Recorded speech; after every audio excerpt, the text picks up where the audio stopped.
చదువు చెప్పిన మీ టీచర్లకి గౌరవము, మీతో ఇంటరాక్ట్ అయిన మాకు గౌరవము, ఇవన్నీ ఉంటాయి. ఇవన్నీ ఎప్పుడు ఉంటాయి? బాగా చదువుకున్నప్పుడే ఉంటాయి ఇవన్నీ కదా.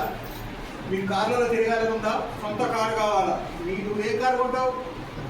మారుతి కొంటావా? హుండాయి కొంటావా? ఏం కారు కొంటావు? ఏం కారు కావాలి? నువ్వేం కొంటావయ్యా? ఏ కారు కావాలి? పెద్ద కారు కావాలా? చిన్న కారు కావాలా? మరి పెద్ద కారు కావాలంటే ఏం చేయాలి? దేనికి? చదువు. పెద్ద కారు కొనాలంటే డబ్బులు కావాలి కదా. డబ్బులు కావాలంటే మంచి ఉద్యోగం కావాలి కదా. మంచి ఉద్యోగం రావాలంటే మంచి చదువుకోవాలి. అప్పుడు మంచి ఉద్యోగం వస్తుంది. ఒకటి కాదు, మీ అమ్మా నాన్నకు ఒక కారు కొని చేయాలా? అమ్మా నాన్న మీరు నా కారులో తిరగని వాళ్ళని తిరగనియాలా, మీరు ఒక కారులో తిరగాలి, అట్లుండాలి. ఓకే, సరే. ఓకే, ఈరోజు ఈ లాస్ట్ డే కార్యక్రమానికి ఈ ఇయర్కి వీడుకోలు పలుకుతున్నాము. నెక్స్ట్ ఇయర్కి స్వాగతం పలికే రోజు కూడా మనం అందరం గ్యాదర్ అయిదాము. ఈ ఇయర్కి అయితే మనం వీడుకోలు పలికేస్తున్నాము, లాస్ట్ వర్కింగ్ డే. అందుకే పిల్లలందరూ ముచ్చటగా మంచిగా కొత్త కొత్త బట్టలు వేసుకొని పేరెంట్స్ అందరూ కూడా మంచిగా అందరూ వచ్చారు. చాలా సంతోషంగా ఉంది. లాస్ట్ మనం ఎప్పుడండి కలిసింది?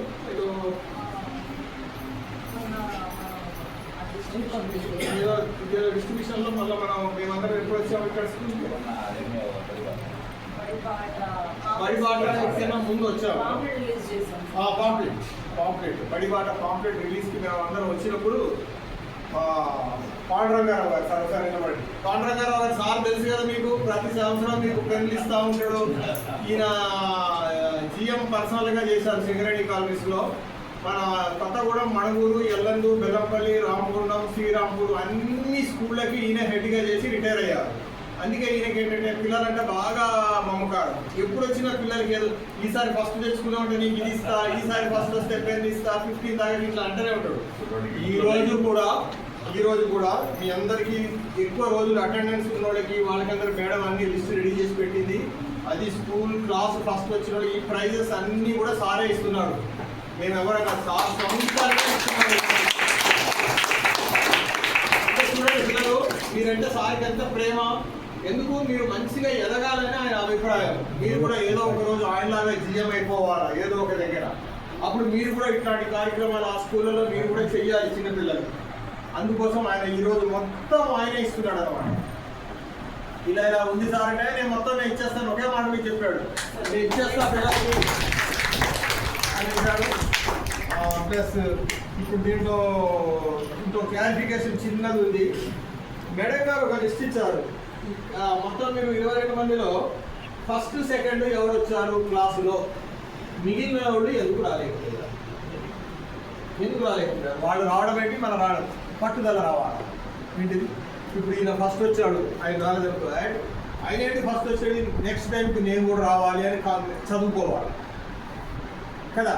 ఆయనకి 45 మార్కులు వచ్చినాయి అనుకో, నువ్వు 46 వస్తే నువ్వే ఫస్ట్ అవుతావు కదా. ఒక్క మార్క్ ఎట్లా కష్టపడాలి, అలా చదువుకోవాలి. ఇప్పుడు కూడా నెక్స్ట్ ఈ 4 రోజులు బాగా ఎండలు ఉంటాయని ఫోర్కాస్ట్ ఇస్తున్నారు. ఇవాళ నుంచి ఇక మీకు అదుపు హద్దు లేదు. మీ అమ్మా నాన్నలకు ఉన్నది ఇక రోజు ఇంట్లో ఇక్కడికి వచ్చిందని ఇప్పుడు రోజు ఇంట్లో మీ అమ్మా నాన్నలకు ఉంటుంది ఇక. అయితే ఈ హాలిడేస్ వృధా చేసుకోవద్దు. ఆడుకోండి, ఆడుకోకుండా పిల్లలు ఆడుకోవాలి. మేము ఆడాం కదా, మేము గంతలేము, నడవడమే కష్టం ఉంది, లోపల వస్తుంది. మీరు ఆడుకోవాలి, అందరితో కలిసి ఉండాలా. టీవీలు చూడండి, సెల్ ఫోన్లు చూడండి, కానీ పర్ డే 2 అవర్స్. ఈ మొత్తం ఈ హాలిడేస్లో రోజుకు 2 గంటలు చాలు. రోజులో ఎన్ని గంటలు ఉంటాయి? 24 గంటలు ఉంటాయి. 24 గంటల్లో రోజుకు 2 గంటలు ఏదో ఒకటి చదువుకో. నెక్స్ట్ క్లాస్లో ఏముంటాయి, నెక్స్ట్ క్లాస్లో నేను ఫస్ట్ రావాలా అనే కాంపిటీషన్ మీద మీరు చదువుకోవాలి. ఒక 2 అవర్స్. 24 గంటల్లో 2 గంటలు చాలా తక్కువ కదా. 2 గంటలు చదవండి, తర్వాత ఆడుకోండి. అమ్మ ఇంటికి వెళ్ళండి, నాన్నమ్మ ఇంటికి. అమ్మ వెరీ గుడ్, స్విమ్మింగ్కి వెళ్ళాలి. ఎక్కడ సిఆర్ క్లబ్గా? Very good. స్విమ్మింగ్కి వెళ్ళాలి. ప్రతిదీ అలా అన్నిట్లో ఉండాలి. మనం ఒక్క చదువు కాదు, అన్నిట్లో ముందు ఉండాలి. చదువుని నిర్లక్ష్యం చెయ్యాలి. మీకు ఈ స్కూల్ గురించి చెప్పాలంటే చూడండి, మీకు ఈ ఏరియాలో, ఈ చుట్టుపక్కల ఉన్న ఏరియాలో మేము మొత్తం ఆ గరిమండపాడు అనేసి ఇక్కడ ఆ రూమ్ రాదంట ఎక్కడెక్కడ స్కూల్లోకి వెళ్ళి వాడే దగ్గర చూసాము. మన స్కూల్ ఉన్నట్టు ఎక్కడ స్కూల్ లేదు. ఏ స్కూల్లో కూడా బల్లలు లేవు. మన స్కూల్కి అన్నీ ఉన్నాయి. బల్లలు ఉన్నాయి, పిల్లలకి డ్రెస్సులు ఇస్తున్నారు, పిల్లలకి షూస్ ఇస్తున్నారు, పిల్లలకి బుక్స్ ఇస్తున్నారు, కంప్యూటర్ కావాలంటే పిల్లలకి కంప్యూటర్ ఉంది, 4 ఫ్యాన్లు ఉన్నాయి, ఒక్క ఫ్యాన్ కూడా లేదు అక్కడ ఏ స్కూల్. చక్కటి సౌకర్యాలు ఉన్నాయి. వీటన్నింటికి మించి మీకు మంచిగా శ్రద్ధతో వీళ్ళ పైకి తీసుకురావాలని చెప్పే మన హెచ్ఎం నజియా మేడం గారు ఉన్నారు, సార్ ఉన్నారు. ఇది మీ అదృష్టం. ఇంత మంచి స్టాఫ్ ఇక్కడ ఉండడము మీ అదృష్టం. మీ పనంతా ఏంటంటే ఓన్లీ చదువుకోవడం. ఓకే, చదువుకుంటారు కదా బాగా. నెక్స్ట్ ఇయర్ మళ్ళీ మనం ఇది కాగానే ఇలాంటి ప్రోగ్రామ్స్ చేద్దాము.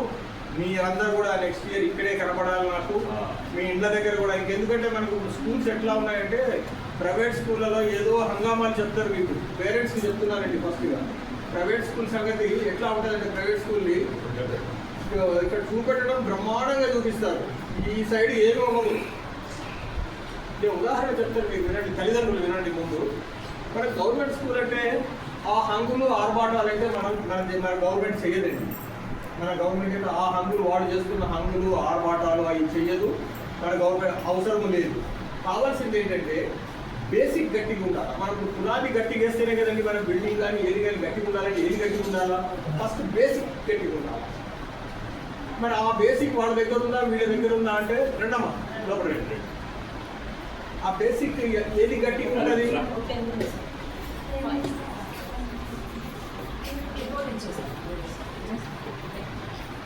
ఏది గట్టిగా ఏది ఉంటుంది అంటే వీళ్ళదే ఉంటుంది. వాళ్ళ బేసిక్ ఎందుకు గట్టిగా ఉండదు, వీళ్ళ బేసిక్ ఎందుకు గట్టిగా ఉంటుంది అన్న దాంట్లో నేను క్లియర్గా మీకు తల్లిదండ్రులకు చెప్తున్నాను.